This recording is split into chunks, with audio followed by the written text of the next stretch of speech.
Welcome back to Newman Outdoor Field. The RedHawks beat the Sioux Falls Canaries tonight. 8-2 is the final score, and the RedHawks up their record to 3-8. They have their first home win of 2013. This is our post-game show, and the skipper, Doug Simonic, joins us down below. And Doug, congratulations. This looked a lot like the normal RedHawks team that we've become accustomed to seeing over the years. What'd you like best about this game? Well, a little bit more bounce in the step. I know some more professional ABs. Everybody was locked in up at the plate.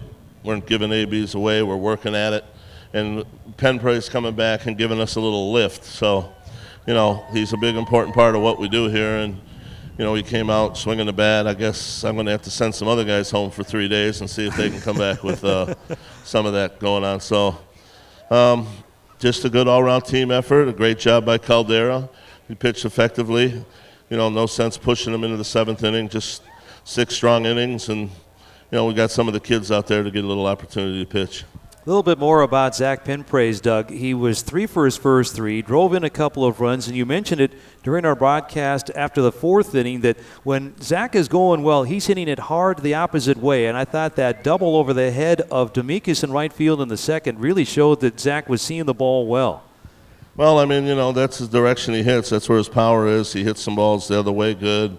His extra base hits are mostly over there, but he's a good athlete. He can do a lot of things, and one of them's hit. And when he sets the table for us and we get people on, like him on base, a lot of good things can happen. And Alex Caldera is the young man standing to your right, Doug. He gets his 2nd win of the season. I thought that he was terrific. He was painting the corners with a variety of pitches. And what did you like best about Alex's effort? Well, he threw his fastball. When he had to go to the whip, he could go to the whip and get a fastball by somebody. I liked his slider today. He knew how to get him over slider or first pitch slider somewhere in the zone. They put the bat on him a little bit early in the game, but he made the adjustment. I think he used his splitty pretty good today and was effective with that. So when he's got 3 pitches going and he gets them in the zone, he's kind of tough to hit. And, pitched to the edge. Umpire was given edge. He stayed there. He's smart. He knows what to do. So just a good pro outing, just a real crafty, carved him up a little bit, stayed out of trouble. And I think there in the 3rd or 4th inning, he had like a 6 or 7 pitch inning that really helped him out to move on further on in the game.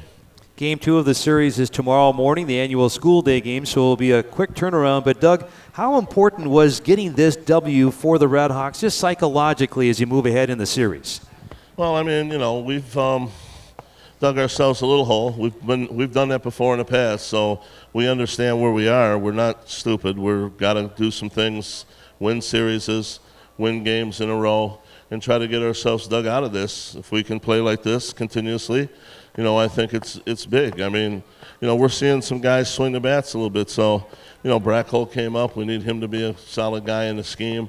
So everybody needs to contribute, but the wins are an important thing for us where we are in the standings. Way to go, Doug, and we'll talk to you tomorrow morning. Thanks for the visit. Thanks. Doug Simonic with us on our post-game show on 740 The Fan, 740thefan.com, and here at Newman Outdoor Field. 8-2 is the final score, and the winning pitcher, Alex Caldera, joins us. And Alex, way to go. I thought that you were just terrific today, and your command seemed really good. How did you feel out there, and what was working best for you this evening? You know what? I just started throwing my slider for strikes a little better than I usually am, and just stayed away from the guys, kind of played into their weaknesses, and hopefully kind of worked out for the best. You saw after the 6th inning that the Canaries were frustrated, and Jared Clark, their cleanup man, was ejected, as was manager Steve Shirley. And Doug Simonic, your manager, just referenced it, that you were getting the calls on the corners. How important is that for you, a real command and control pitcher, to get those called strikes early? It's big. It's 'cause you got to just pitch aggressively early and hopefully expand the zone, and today kind of worked out, and I was able to paint that outside corner pretty well today. You and I talked in the clubhouse before this evening's game, Alex, that things had been kind of scuffling for the team, but I never sensed any kind of panic, and you seemed real confident before you went out on the mound tonight. And so how important do you think this win is for the RedHawks, just to kind of get that monkey off the back? Well, I know we have a good team, so I'm not too worried about the whole prolonging of the season. So I know we're going to come around and basically kind of prove that what we can do today. All right, Alex, thanks for the visit. Best of luck in your next start. Thank you. Alex Caldera with us on our post-game show, and the RedHawks with an 8-2 win. They use 4 pitchers tonight. Caldera, the starter, goes 6.